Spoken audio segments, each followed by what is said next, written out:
All right, today Sawyer Donohoo's with us. Sawyer is the head coach out at the Marshall County Marshals, and we're glad to have you on today. Sawyer, we want to talk a little bit about how you got, well, we'll start with your playing experience. Freshman and sophomore year was 2003, 2004, and that was Coach Lyles. Coach Doug Lyles was the head coach then, and then my junior and senior year, Coach Gillespie came in. And it was quite the experience because it was two totally different styles of coaches. One was, very structured, detail-oriented, offensively very set-oriented. We wanted to run a play about every trip down the floor, and the other side of that was it was a lot of motion, a lot of just pass and cut and move. And so I've tried to take both of those and kind of mesh them together. I think both of them are very good schools of thought. Both of them have pros and cons, and you just kind of learn through experience on okay, I need to pull this from this guy, and I need to maybe not do this or whatever. So playing under those two coaches, though, really gave me kind of a wide range of how to approach the game. Yeah, well, that's good. And then you got into coaching with Unc, right? That's right, yeah. My first year was 08-09 at Graves County. Coach Birdsong, my uncle, was the head coach there, and I was still in college, so I was trying to be there as much as I could, but I still had class and learning a lot, kind of low man on the totem pole, having to do a lot of the behind-the-scenes stuff, and that's good it was good for me. I think it's good for coaches to understand it's not just show up and coach the game. You got to do something besides move X and O's on the board. That's exactly right. There's so much behind the scenes that goes into just getting to the game. Right. That I learned my first few years really at Graves as an assistant. And in between, I coached 08-09, and then I took a couple years off to finish school, and I actually coached here at Benton Middle for 1 year. During that, I coached with Coach Michael Cross, was the 8th grade coach here, and I learned a lot from him as well. You talk about just a go-getter and a motivator. I learned a lot on how to reach different kids and how to motivate them, kind of a lot of fire under them to kind of get what you want out of them. Yeah, well, I know about him. I coached him down there, yeah. And he was also a football player. Yeah. And we practiced football. I helped Coach Bach with the football. We practiced football, and football practice was not over for Michael Cross until somebody bled. that sounds about right. Yeah. That was about like middle school basketball with him here too. So. That's the way it was. He was really he just worked hard out there. Yeah. You're probably one of the younger head coaches in the area now, I guess, aren't you? Maybe. I don't feel it, I know that, but maybe just by age. Right, yeah. Right. Well, I've heard that said for a long time. There's a great deal of expectations at Marshall County. They've got a program out there, and the expectations are great. It's like I said, without expectations, you're not going to get anything done. Right. But expectations can also trouble a coach sometime when you don't have the things to work with out there. There's probably 200 armchair coaches sitting up there in the bleachers watching you. I'd say that's a low number there. Yeah. But yeah, no, there are definitely high expectations at Marshall County, and it honestly just speaks to the tradition that we've had, the success that we've had, both girls and boys programs over the years of just churning out good teams, good players, and I was listening to Coach Dunning's interview here a second ago, and he said, a lot of it is it's the players for the most part. I mean, you good coaching is only going to get you so far. You have to have good players, and we've been very fortunate here to have a lot of good players over the years, right. To kind of represent the county. Well, I think you stepped right in and had some real success in starting out here in Marshall County. Yeah, we first of all, huge shoes to fill. Being under Coach Birdsong for a long time, and a legendary, Hall of Fame coach here in Kentucky, and trying to take stuff that I learned as an assistant with him and others. I mean, Coach Dunning was on the staff. Coach Josh Frick was on the staff at Graves, who's an excellent coach. And of course, those guys learned from Hatcher, a long time ago. And I've tried to just piece together things that I get from it. In coaching, nothing is original. I've borrowed everything we do. I've borrowed from somebody else. And well, of course, I've watched you closely, and I think you got your own style already. You're not really trying to copy any one person or any one style. Yeah, we again trying to mesh from even back from when I was a player. Coach Lyles, Coach Gillespie, and then Coach Birdsong. Trying to kind of take bits and pieces from all of those and mesh together, kind of like you said, our own style. We want to be just tough, hard-nosed, very, very tough defensively, difficult to score on, very physical. And then offensively, we want to get it and go. The game has changed so much in a short span. The days, it seems like around here, of just take 45 seconds of possession and cram it to the block is over with.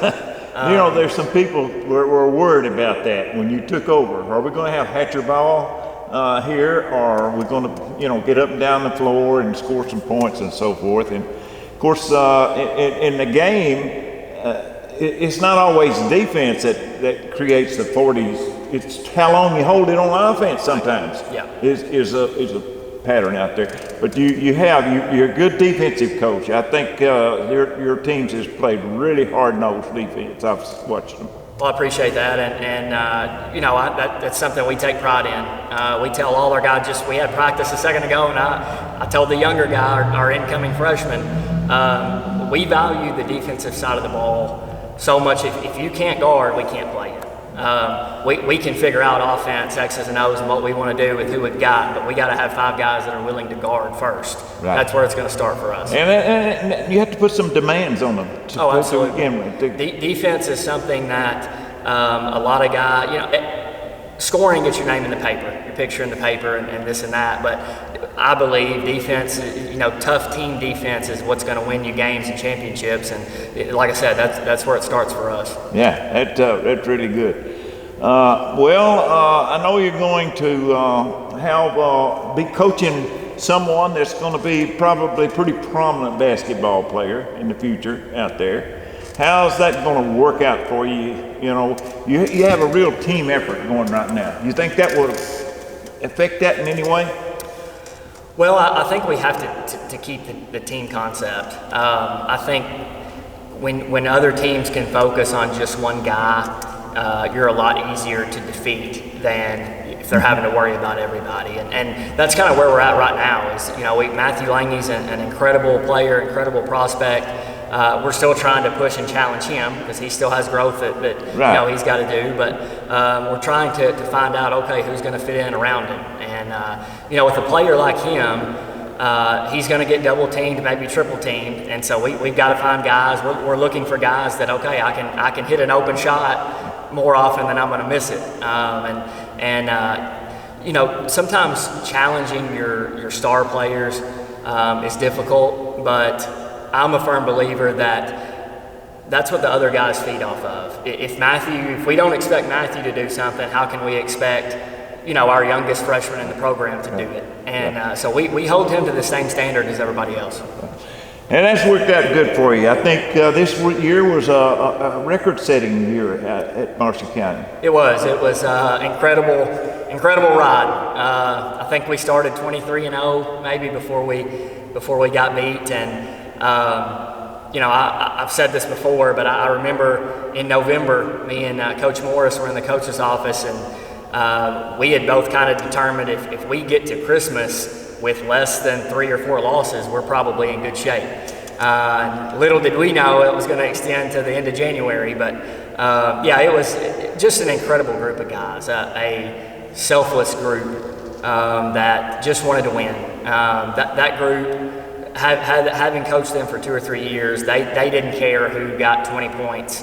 They just wanted to win the game. Right. And when you have a group like that, first of all, it makes it so much more enjoyable for us as coaches.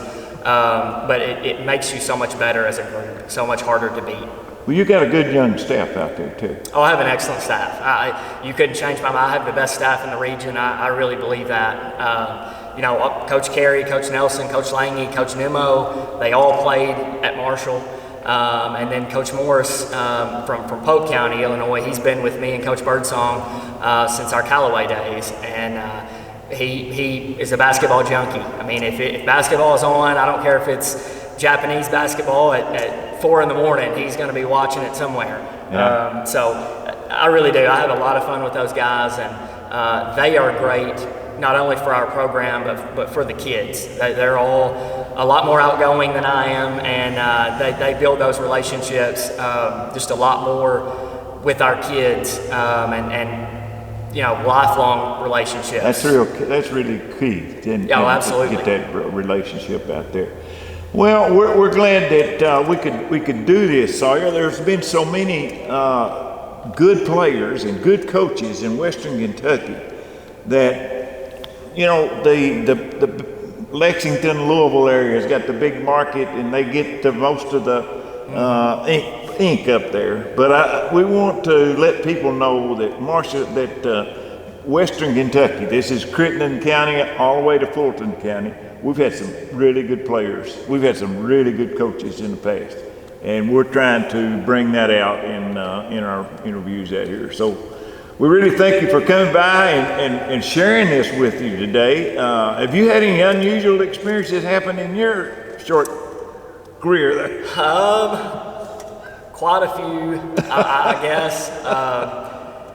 I remember one time as a player, this was back when everybody first started to get cell phones. This was going into my senior year, and Coach Gillespie and Coach Weinmiller were with us, and it was one of our first summer team camps. And of course, they were worried about everybody being on their phones, and so they decided they were going to take up our phones before we went to bed. And so we all got the bright idea that, okay, starting about midnight, every 15 minutes, somebody else set their alarm. And the next morning, I think they were ready to kill us all, because they were waking up every 15 minutes to turn an alarm off. Yeah.